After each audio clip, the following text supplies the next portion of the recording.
नमस्कार दोस्तों, धर्म रहस्य चैनल में आप सभी का एक बार फिर से स्वागत है। आज का जो हमारा अनुभव है वह एक प्रेतनी साधना यानी कि मूल रूप से न समझते हुए यह एक चुड़ैल की साधना की ही जानकारी का एक अनुभव है जो कि साधक ने स्वयं अनुभव किया। यह मात्र एक दिन की साधना थी, जिस साधना के दौरान उनके जीवन में किस प्रकार का अनुभव हुआ, बाकी लोगों को कैसे अनुभव हुए, यह सब कुछ उन्होंने इस ईमेल पत्र के माध्यम से लिख करके भेजा है।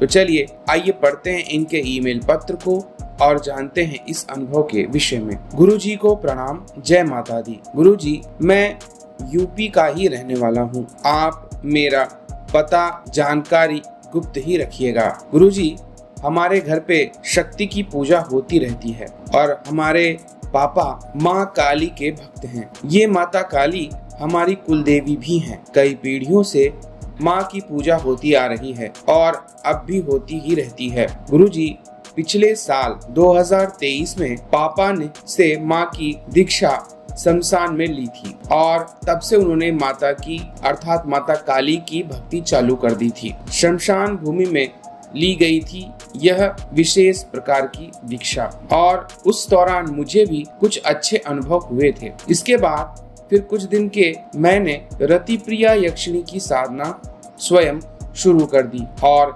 40 दिन तक मुझे बहुत डरावने अनुभव होते रहे। हालांकि कुछ बहुत अच्छे अनुभव भी हुए थे। यक्षिणी साधना के दौरान सपने में कोई भी संकट आता तो माता को याद करता और उनको याद करने से वह संकट तुरंत ही हट जाता था। मैंने लगभग पूरे 40 दिन साधना की थी। 40 दिन हो जाने के बाद भी रतिप्रिया यक्षिणी प्रत्यक्ष नहीं हुई। इसी कारणवश फिर मैंने उसकी साधना ही छोड़ दी। मैं माता काली की भक्ति में उसके बाद फिर से लग गया। एक दिन मैं और मेरा भाई जो मुझसे बड़े हैं, हम ऐसे ही घर में बैठे बैठे इस प्रकार की शक्तियों के विषय में वार्तालाप कर रहे थे तो उन्होंने बोला कि ऐसा कुछ भी नहीं होता है, अर्थात उनका इन बातों पर विश्वास नहीं था और ज्यादातर लोगों को ऐसी बातों पर विश्वास होता भी नहीं है। तब उन्होंने कहा, तो मुझे बताओ, जो हम इंसानों की तरह ही आमने सामने बैठ कर के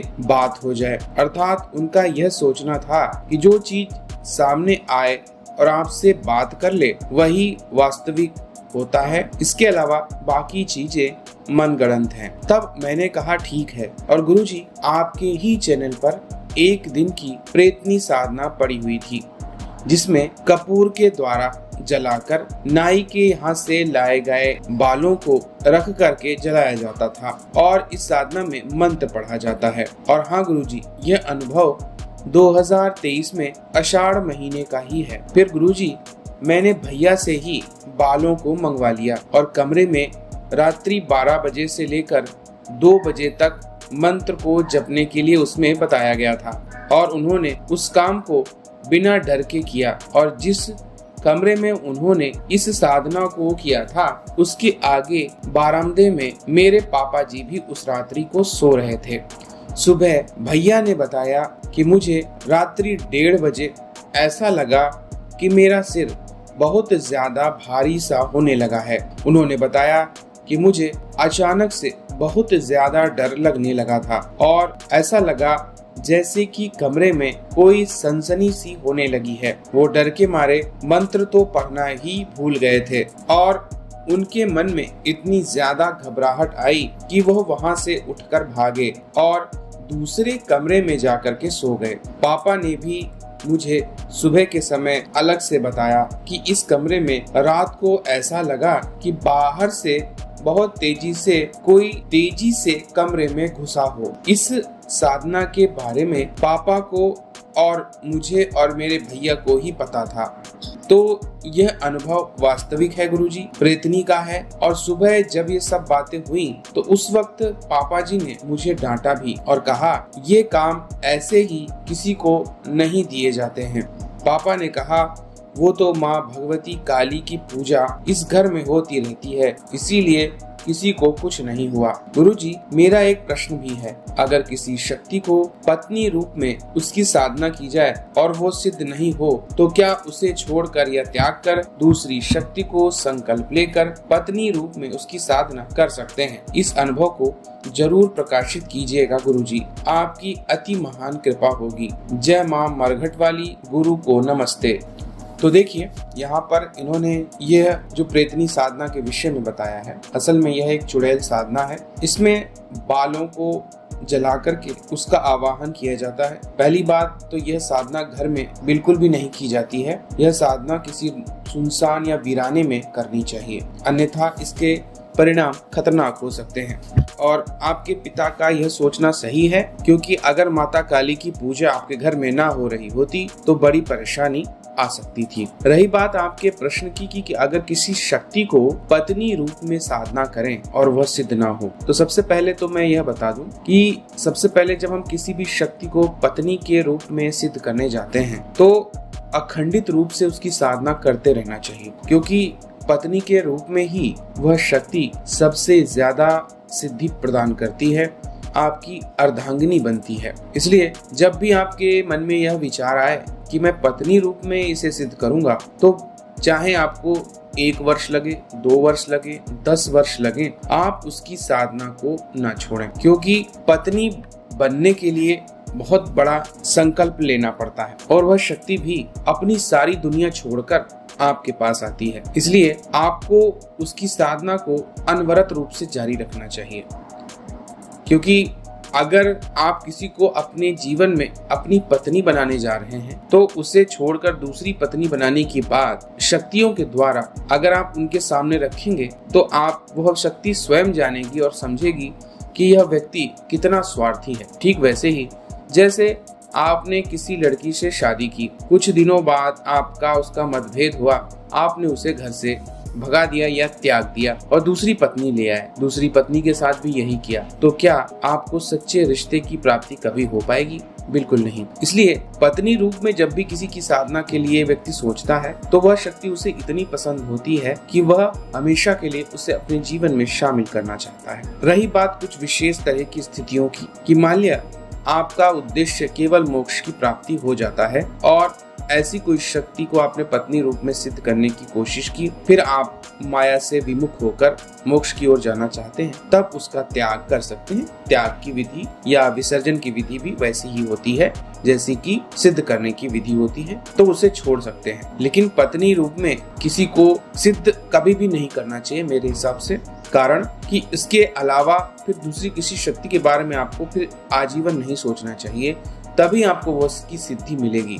अगर आपके मन में दूसरी स्त्रियों शक्तियों के बारे में ऐसा ही विचार आता है तो फिर वो आपसे कभी भी सिद्ध नहीं होगी। कोई कैसे अपनी सौत को स्वीकार कर सकता है? इसीलिए मैंने यह बात आपको कही। हाँ, विशेष परिस्थितियों में कि आपने कभी कोई गलत निर्णय ले लिया और आपको लगा कि नहीं, यह शक्ति मेरे योग्य नहीं थी किसी वजह से, तब आप इसका विसर्जन कर सकते हैं और उससे बड़ी शक्ति, याद रखें, सदैव उससे कई गुना बड़ी शक्ति वो ही पत्नी रूप में साधने की कोशिश करें। तब जो दूसरी शक्ति आप संकल्प लेकर उसकी साधना करेंगे तो वह आपकी रक्षा करेगी उस पुरानी शक्ति से, क्योंकि किसी भी शक्ति को जब हम पत्नी स्वरूप में प्राप्त करने की इच्छा करते हैं तो वह आपसे आंशिक रूप से तो हमेशा ही जुड़ी रहती है, भले ही वास्तविक स्वरूप में ना आ पाए, क्योंकि आप में इतनी तपस्या या ऊर्जा इकट्ठी नहीं कर पाए जिसकी वजह से वह प्रत्यक्ष रूप धारण कर पाए, तो भी वह आपके साथ आंशिक रूप में हमेशा विद्यमान रहती है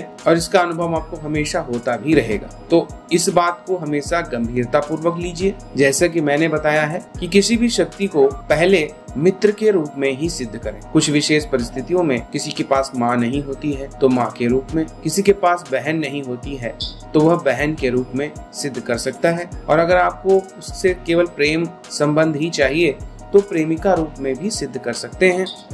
लेकिन पत्नी रूप में स्पष्ट रूप से सोचकर कभी ना करें, क्योंकि मित्र माँ भी हो सकती है, बहन भी हो सकती है, प्रेमिका भी हो सकती है और पत्नी भी बन सकती है। जैसा आपका अनुभव आगे बढ़े उसी हिसाब से बाद में उससे रिश्ता बदल सकते हैं। इसीलिए सर्वोत्तम जो रिश्ता होता है वो यही होता है कि आप किसी की भी साधना करने जाएं तो उसकी साधना मित्र रूप में करें। खासतौर से स्त्री शक्ति की, वह अपने स्वभाव से आपको दर्शा देगी कि आप उसके योग्य बन पाए हैं या नहीं। अगर आप उसके योग्य नहीं हैं तो आप उसे बहन के रूप में स्वीकार कर सकते हैं, माँ के रूप में स्वीकार कर सकते हैं। और शक्ति अगर स्वयं चाहने लगी कि आप तो उसके स्वामी बन सकते हैं तो फिर वह पति के रूप में आपको स्वीकार कर लेगी।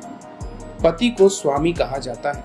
इसका मतलब यह होता है कि वह शक्ति हमेशा के लिए आपकी सेवा में आपको अपना मालिक, स्वामी, पति और संसार का सब कुछ मानने लगेगी। इसीलिए आप उसकी हर शक्ति का उपयोग, हर सिद्धि का उपयोग कर सकते हैं। इसीलिए अर्धांगिनी का पद प्राप्त हो जाता है। यह सब वास्तविक सत्य है। इसीलिए जब तक आपके मन में 100% न हो तब तक किसी भी शक्ति को पत्नी रूप में साधना नहीं करनी चाहिए। आप सदैव स्वभाव के अनुसार ही साधना कीजिए। कुछ शक्तियों को, जैसे कि आपको पता है रति प्रिया है, अनुरागिणी है, तो नाम से ही स्पष्ट हो रहा है कि इन्हें क्या चाहिए। जैसी शक्ति होती है उसी के अनुसार साधना करनी चाहिए।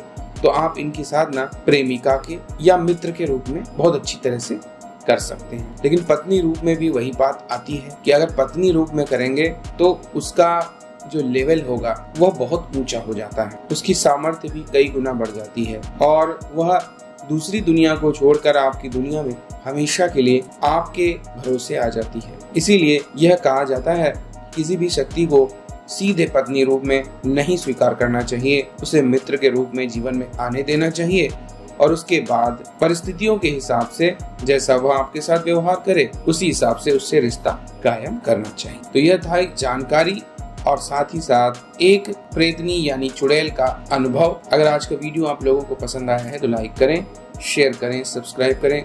आपका दिन मंगलमय हो। जय मां पराशक्ति।